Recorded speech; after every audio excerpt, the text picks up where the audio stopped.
And I finally sat down with Erica Kirk, and I'll be the first to admit I walked in there with my guard down. But make no mistake, this was not what I expected. The entire dynamic was orchestrated to blindside me. It became very clear very quickly that I hadn't just walked into a meeting, I had walked straight into a setup. There's no way we are going to this event now. There's a 0% chance. First and foremost, why are you saying invite? Anybody can go to it. You just buy a ticket to the event, and you're all working to try to get me to confirm that I'm going.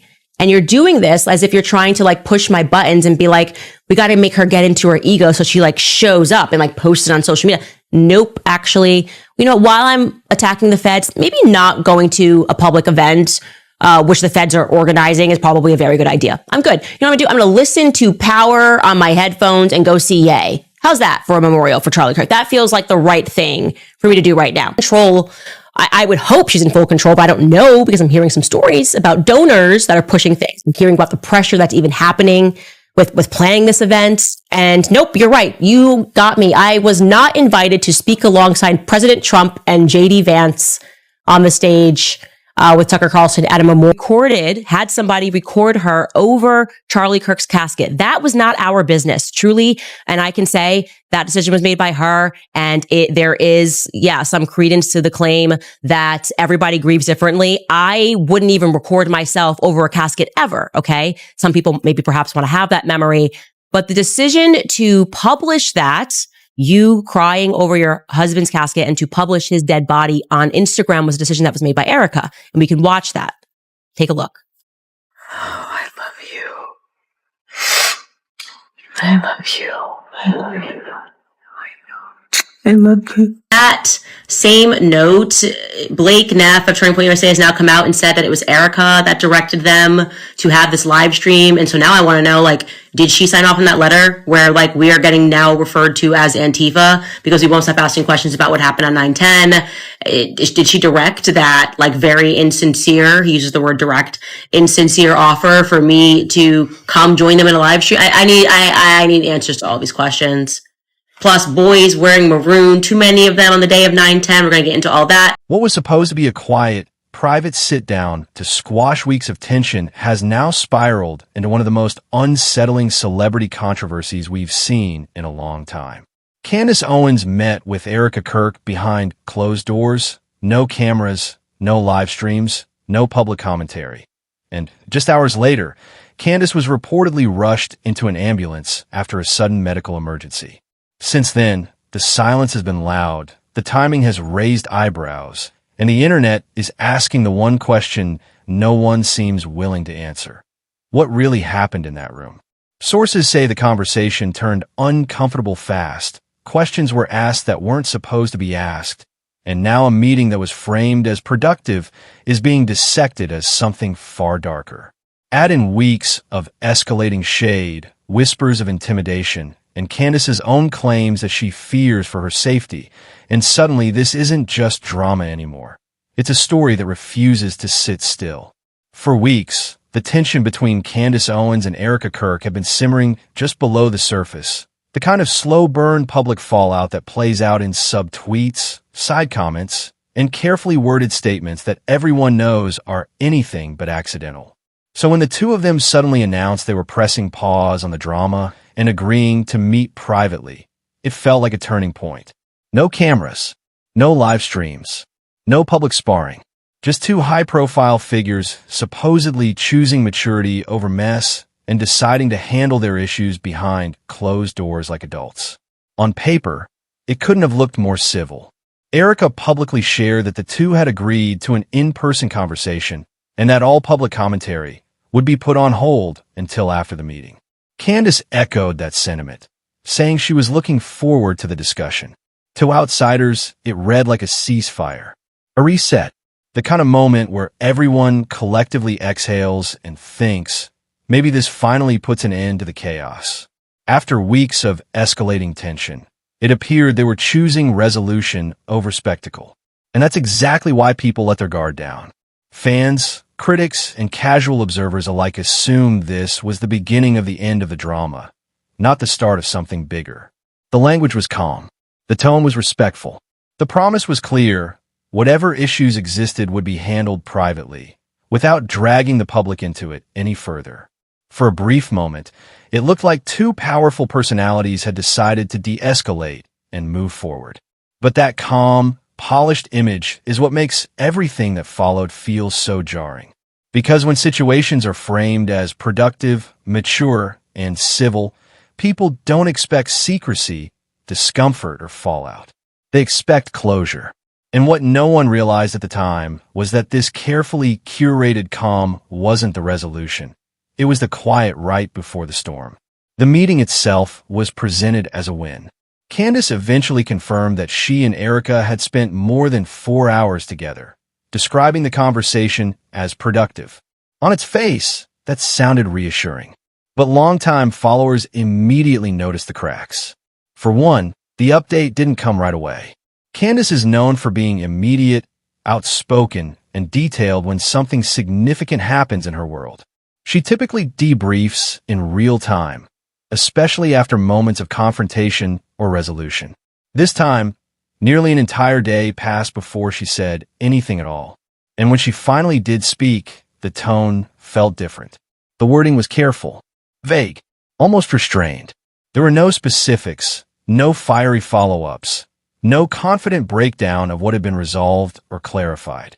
For someone who rarely shies away from saying exactly what's on her mind, the sudden lack of detail stood out. It wasn't just what she said, it was what she didn't say. No mention of key disagreements. No clarification of whether tensions were actually resolved. Just a neat, polished summary that left more questions than answers. That's when people started saying the quiet part out loud. Something about this didn't sit right. A 4.5-hour meeting between two people with weeks of unresolved tension should have produced something. A shift, a stance, a clear next step. Instead, what followed felt like a pause, not a conclusion. And in the absence of clarity, suspicion began filling the gaps. 3. Internet alarm bells. It didn't take long for social media to catch on. Followers began comparing Candace's post-meeting tone to her usual cadence, pointing out that it didn't sound like her. The confidence felt muted. The energy felt subdued. Even neutral observers started commenting that the message read more like damage control than relief. And once that narrative took hold, it spread fast. Speculation didn't explode all at once. It crept in.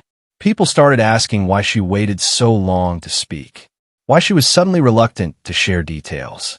Why someone who built a career on questioning institutions and demanding transparency appeared to be pulling back at the exact moment people expected her to go deeper. The conversation online shifted from glad they worked it out to what aren't we being told? At that point, the story was no longer fully in either woman's control. Fans, critics, and commentators began dissecting timelines, wording, and past behavior patterns. The meeting that was supposed to end the drama had instead created a vacuum, and the internet hates a vacuum. Every hour without clarification only made the theories louder, and the pressure on both sides intensified. 4. The ambulance photos and the timeline. Then everything escalated. Images began circulating online showing Candace being assisted into an ambulance, reportedly leaked by someone claiming insider knowledge. Almost immediately, the conversation shifted from discomfort to alarm. According to those claims, Candace had suffered a sudden medical emergency just hours after her private meeting with Erica. Not days later, not weeks later, hours. The timing is what sent shockwaves through the narrative. The meeting ends. Silence follows. And then, suddenly, there's an emergency. No official statement explaining what happened. No immediate clarification shutting down rumors.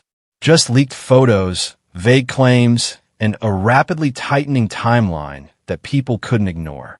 Within hours, the internet was reconstructing the sequence of events. The private sit-down, the delayed response, the shift in tone, and now an alleged medical crisis occurring the same day. Whether coincidence or not, the proximity of those events became the center of the story. What was once framed as a mature, behind-the-scenes conversation now felt overshadowed by unanswered questions and unsettling timing. And from that moment on, this stopped being just about a disagreement between two public figures. It became about what happened in that window of time, and why no one seemed eager to explain it. As people started retracing the steps leading up to the meeting, one detail kept resurfacing in quiet but persistent ways. Who actually controlled the setup? According to circulating accounts, Erika was the one who initiated the sit-down, framing it as an opportunity to clear the air and move forward. On its own, that doesn't raise alarms. But what caught attention was the reported disagreement over where that meeting would take place.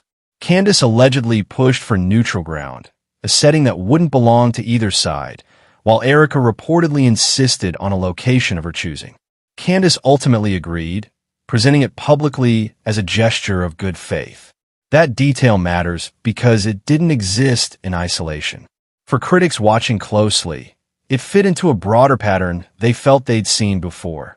Candace being asked to step outside her comfort zone, travel into someone else's space, and engage on terms that weren't fully hers.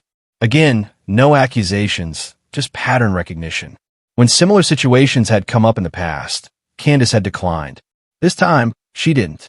And in hindsight, people began asking why this meeting, under these conditions, was so important to push through. The question wasn't just about geography. It was about leverage. Who sets the rules? Who dictates the environment? And why did getting Candace on their turf feel like such a recurring theme in attempts to address her concerns? These questions gained traction not because of what was proven, but because of how consistently they seemed to appear once people started looking backward instead of forward. To understand why so many people were quick to connect dots, you have to zoom out. Long before this meeting ever took place, Candace had been voicing discomfort in subtle but unmistakable ways. She had openly spoken about skipping certain events, not out of spite or scheduling conflicts, but because she claimed she didn't feel safe. She talked about having information that made her cautious, about choosing distance over appearances, and about trusting her instincts when something felt off. Even in the weeks following Charlie's passing, Candace's comments carried an undercurrent of warning.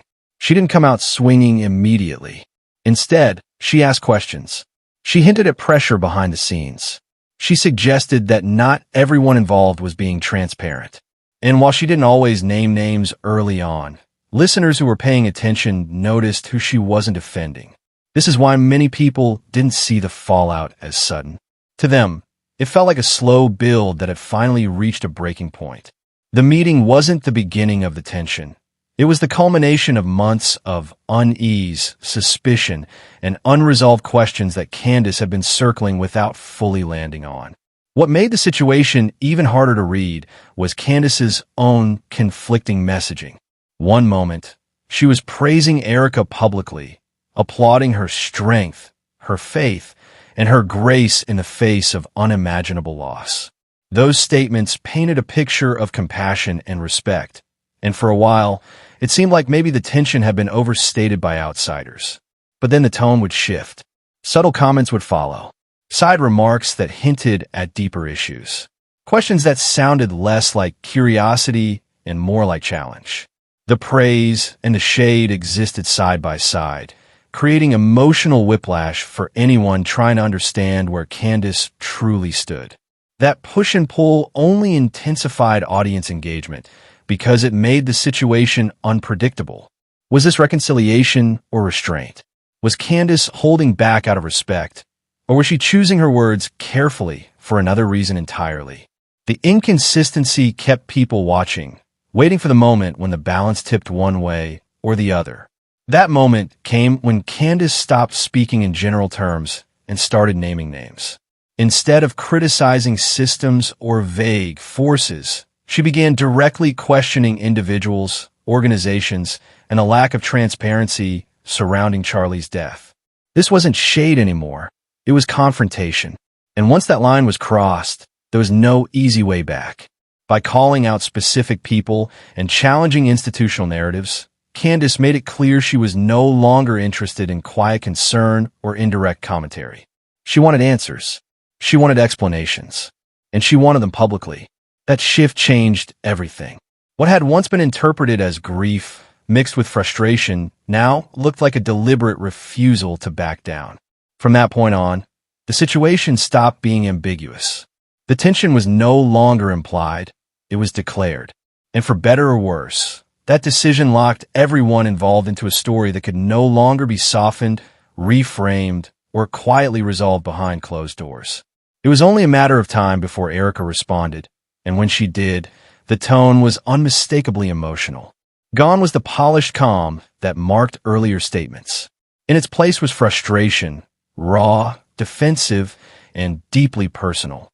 Erica pushed back against what she framed as reckless accusations and harmful speculation, making it clear that she felt the narrative had crossed a line. She spoke about protecting her family, her community, and the people closest to her, bristling at the idea that grief could be twisted into suspicion or turned into a storyline for clicks. What stood out most wasn't just what Erica said, but how she said it. There was anger there, but also exhaustion. A sense that she felt cornered by a narrative she believed had spiraled beyond reason. She rejected the idea that silence meant guilt and pushed back hard on claims that anyone close to Charlie was hiding something. In her view, the constant questioning wasn't truth-seeking, it was destructive. And yet, from the outside, that defensiveness only deepened the divide, because to Candace's supporters, emotional reactions looked like avoidance, while to Erica's defenders, Candace's persistence looked like provocation. Two completely different interpretations of the same moment, colliding in real time. As the back and forth intensified, the conversation inevitably drifted toward money. And that's where things became especially uncomfortable. Candace had openly questioned who stood to benefit in the aftermath of Charlie's death, pointing to rising donations, increased visibility, and new projects tied to his legacy. To her, these weren't neutral facts. They were pieces of a larger puzzle that deserved scrutiny. At the same time, critics were quick to point out that Candace herself had gained influence, attention, and financial success during this period. Her platform grew. Her audience expanded. Her commentary reached more people than ever before. And that's where public perception fractured even further. Was this about accountability, or was it about control of the narrative? Was questioning profit an act of courage or hypocrisy? The truth, depending on who you ask, sat somewhere in the tension between grief and influence, where mourning, messaging, and money collide in ways that rarely feel clean. What made this chapter so volatile was that no one involved could fully separate personal loss from public consequence. In the court of public opinion, intention mattered less than optics, and the optics were messy on all sides. Then the stakes shifted dramatically. Candace revealed that she had prepared what she described as a safeguard, a collection of information she said would be released if anything happened to her.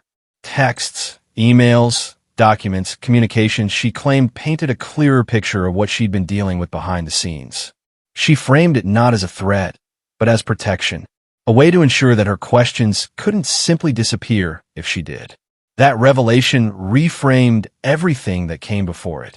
Suddenly, earlier comments about fear, safety, and pressure didn't sound rhetorical. They sounded literal. Whether people believed her or not, the implication was heavy. Candace felt vulnerable enough to prepare for the worst. And once that idea entered the narrative, it was impossible to put it back. This was no longer just about drama, shade, or online beef. It was about perceived risk, real-world consequences, and the psychological toll of refusing to back down. And that's where the story sits today, in an uneasy silence. Candace has gone quiet. Erica has urged people to stop speculating. Institutions involved have asked for patience. But instead of calming the situation, those calls have only fueled more suspicion. Because when questions pile up and answers don't follow, silence doesn't feel neutral. It feels loud. Right now, there are no clear conclusions, only unresolved threads. A private meeting that was supposed to end the tension. A medical emergency that changed the tone overnight. Accusations met with anger. Warnings met with dismissal. And a public left trying to make sense of a story where every new detail seems to complicate the last. This isn't a moment that invites certainty. It invites discomfort. And maybe that's the point.